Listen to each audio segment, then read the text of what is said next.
How's it going, everyone? Happy Wednesday. Some RLCS news to keep you guys up to date. Some interesting conversation pieces and some insight and some things that I've discussed in the past that I think are continuing to be important. Also, we've got some roster changes, and with a few-week break before Rotterdam, some tournaments to pay attention to. First things first, let's talk about the roster change. First one is rumors coming from Shift. As always, credit to them for doing their investigative work. We've got, with Luminosity, the current roster being Lineblaze, Kinsey, and Alraz, with Rams as coach.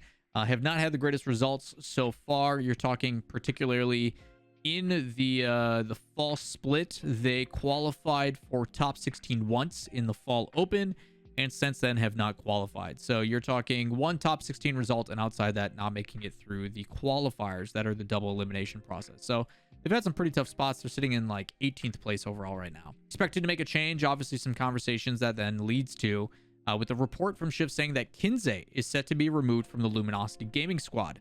Taroko, who used to be on Rogue, who was announced as they were playing with Corrupted G, no longer with the team.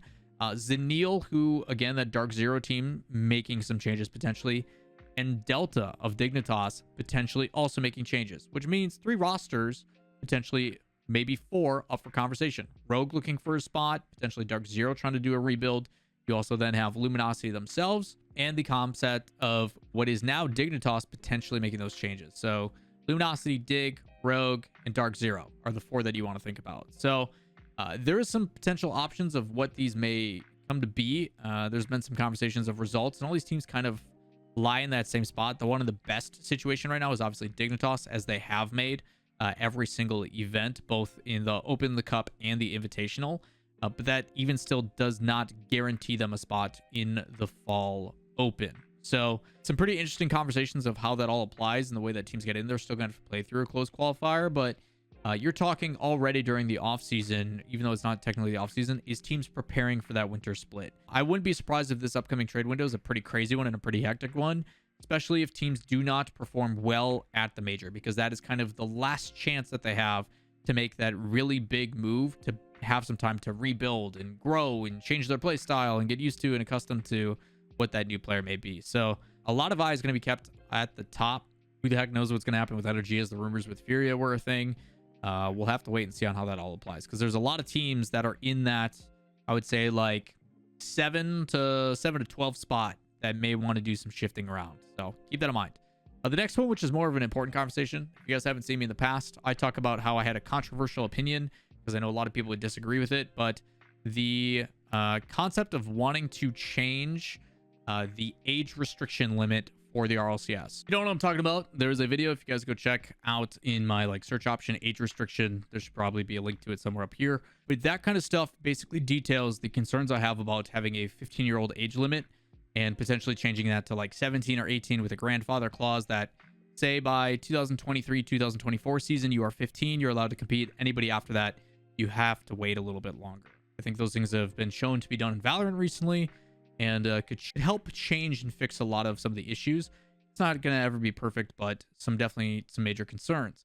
The reason why I bring this up is because Vatira recently did an interview with Life is Cool, who is one of the French Rocket League casters, and does an interview, and we have someone on Reddit, Bad Apprehensive 5559, why those numbers I don't know, but talks about some of the reasons that Vatira provided. So K-Corp, obviously the #1 overall team right now. There was the changes, Vatira leaving Moist, deciding, hey, is this what I want to do?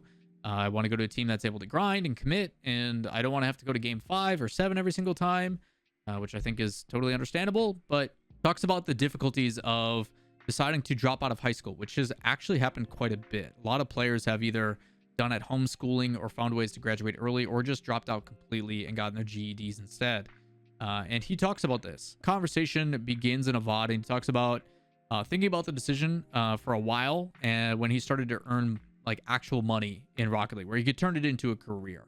He says he wants to spend all of his time on his passion, but it's also hard to coordinate school with scrims, which is fair. My typical school life when I was growing up was 7, 8 a.m. until 3, 4 in the afternoon, and then I usually had a job or tried to be in a recreational sport or something to that extent. So you're talking, if I'm done with school, I then have homework. Figure a couple hours of homework. It's now 5 o'clock. I then have scrims for 3 hours, and then it's time to go to bed. So he says, as an example, I had one exam, and tomorrow he will have 2 exams plus homework assignments. It's uncontrollable and he has no time. For instance, he played the 3rd regional with only 37 hours of Rocket League, which is fair. Growing up where I lived, like, there is child labor laws that states you can't work more than a part-time job. You're not allowed to work more than, I think it's like 20 or 25 hours every week, which, again, these players want to do double that every week and have like 80, almost like a full-time job. But that expectation of being a young kid is technically against labor laws. So again, it's a little bit different, and there's some gray areas there because it is a esport. But he talks about being able to play after school, and when he came back home, he was just tired. Long day of school, and doesn't have that motivation. He sleeps at midnight, wakes up at 6:45 a.m., but it's a little bit too complicated. During scrims, he's not able to perform that well and doesn't feel good. After the 3rd regional, he tried to sleep at 11:30 p.m., but started to sleep at 4 a.m. because he couldn't stop thinking about Rocket League. Overall, to sum it up, he has school, has a girlfriend, Rocket League homework, and needs to pass his highway code. I'm not especially familiar with the highway code, but a quick Google search. The highway code in France is basically your vehicle test, getting your driver's license, which apparently is pretty tough in France. I don't know why it's harder than anywhere else in particular, but it's kind of an expectation that you might fail a couple times. Don't know. We have a written portion in the United States, and then you have a practical where you have to drive with an instructor for X amount of hours, and then you can take the actual test. He said the current morning it was so bad and he couldn't bear the situation. All his weekends are focused on regionals and he's doing nothing else. But on Monday, he goes back to school, exams, homework, etc. It's a pretty standard cycle. I'm like, yeah, that's usually how it goes. That's the routine. That's kind of an expectation. The difficulty, though, is then comes with the additional. When he goes to work, or when I went to work when I was younger, it was your standard 9 to 5, or in this case with high school, it was like a 3:30 to 6 or something like. I work a 3-4 hour shift after school. And then when I was like 15, I went to college and had college courses. So if I wasn't working like twice a week, I had courses where I went to like a tech college and did those kind of courses. So again, there's always this difficulty of, again, me being older and saying like, hey, you just need a proper work ethic and routine. And it sounds like he has some of that. And again, it is and can be just a little bit too overwhelming. And that's kind of the complication of where these decisions are happening is, do I take a step away from school because I have this opportunity and I can dedicate to it and I have the reason I'm going to school, which is a career, or do I stick with it? He says it could help him to start a new thing like streaming more, which would then kind of double down on his career and the success. But school right now is taking too much time. And it's kind of a unique conversation because the thought process of what we traditionally expect, again, it's different in the States versus like Europe and everywhere else, but the standard is you go to school. Once you go to school, you then go to college, get a degree. That degree, you then get a job, and then you work at that job until you die. But esports provides different opportunities, and the crazy thing is that opportunity starts at a much younger age. So do you continue to follow the standard and the norm and use school as a backup, or do you leave early, get a GED, or whatever early type of homeschool kind of thing you do, and then you're allowed to dedicate to this thing, and then if that falls apart, you then can go back to it. And it's, again, I think there is no one size fits all. There is no perfect scenario for it. He talks about his parents' opinion as well and says, hey, I talked about it with my mom, and that she proposed to drop out of school. She said, I don't want to see you make a burnout. Your decision is, what your decision is, do what's best for you. And you already have a career and a contract. There's kind of an insurance policy in that. You have something that is happening. We see the funds coming in. This is not a pipe dream. This is something that is actually happening. So he wants to entirely focus on Rocket League with scrims, and I'm sure that makes it more difficult too with school and everything else. Is like, I'm doing this thing I want to dedicate to my passion and my hobby, or whatever my career is with Rocket League, but I can't because school is holding me back. So do I leave? Again, I don't think this is an easy answer, and by increasing that age, I think it kind of helps with that stuff. I mean, my senior year was pretty relaxed.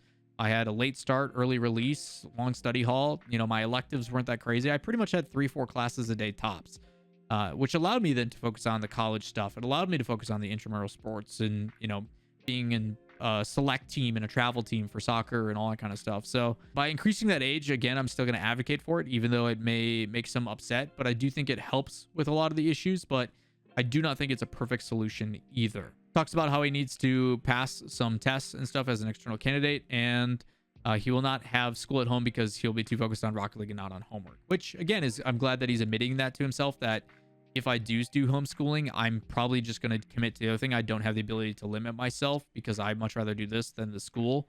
And by being in a space, in this case, a public school, that forces him to do that while he's there, keeps him a bit more focused. So he says there's no date on when he's deciding on if he wants to do this or not, but it is something that he is talking about with his mom.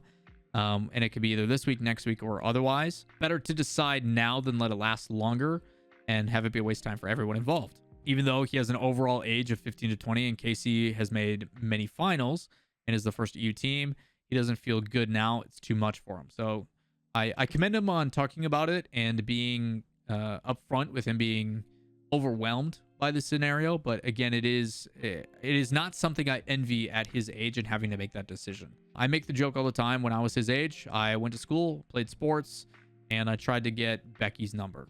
Becky is not a real person. It's just a placeholder. Life was a lot easier. I didn't have the pressures of everybody else, and it was a totally different circumstance. So I feel for a lot of these young guys and do not envy their situation and the pressures that are put on them, but they're also being compensated heavily for what they do. So again, it looks both ways. So will be interesting to see how things go, but he just wants to alleviate some of the other pressures so he can focus on the thing that he's passionate about. And I do know there's a lot of people in the scene in the past who have done full-time jobs before they played competitively, have gone to school, graduated, and then are able to dedicate in the changes that it makes for them. So just interesting stuff. I'm curious on the conversation piece and what you guys feel about it, because I don't know if Sonics is going to make that change anytime soon, unless it's too little too late. And hopefully it is something that they're actively thinking about. Last but not least in this video, and that took up a large portion of it, was mostly what I want to talk about. I probably could have dedicated a video for it. Kind of a quick update. We do have a few weeks of downtime in between now and Rotterdam, and there's some tournaments to pay attention to. The first one, which I actually have to cast in like an hour here, is the Fall 5K. Here is doing a $5,000 1v1 event. Right now is the NA and EU qualifiers. It is going to be a Swiss format, so they are playing a best of 3 in Swiss, first to 5. So 3 wins or 3 losses, whether you move on or get eliminated. You've also got Women's Carball Season 5 that's coming back, and that'll be like 8 or 9 weeks of like actual like tournament play for Women's Carball, which I think is pretty cool. A lot of big names. They brought in people like Gregan and myself, unironically enough, to do desk analysis and stuff like that. So if people are missing Gregan, you can see him do that there. You've also got other collegiate stuff with the CCA, both in NA and EU. And then the other one is the Predator League. Still kind of iffy on that name. It is in partnership with Acer, and Predator is their gaming series. Might want to update that potentially. But they have it for like a bunch of different regions. It's a pretty big tournament. I think it's like 15,000 plus in prizings. It's been promoted by a bunch of different people, but there's a lot of really cool stuff that they're doing with that league for EMEA, NAEU, and everybody else in between. So some pretty cool sponsorship stuff, some tournaments, including teams that you may not see. You get to see actually some international competition. You've got MENA teams against like the old farts, which is like Tigray, Yukio, and Speed from EU, Musty Flick, and a couple others. You've got Limitless in there, Endpoints playing, Guild, like a little bit of international competition during the off season, which is pretty cool. So if you guys are looking for more Rocket League tournaments, the best we can do it, go to Liquidpedia's front page. On the top right where it has tournaments, you just click the different tiers, and that's kind of organized by prize pool and importance, and kind of go look at some. There's some cool stuff going on. But that's going to do it for today's Rocket League news. A little bit drawn out with the conversation because I do think it's an important topic piece. Again, go check out the kind of the conversation I have about it, about increasing the age restriction and my ideas on it if you'd like. But that's going to do it for today's video. As always, like, subscribe, notifications. We'll see you in the next one. Peace.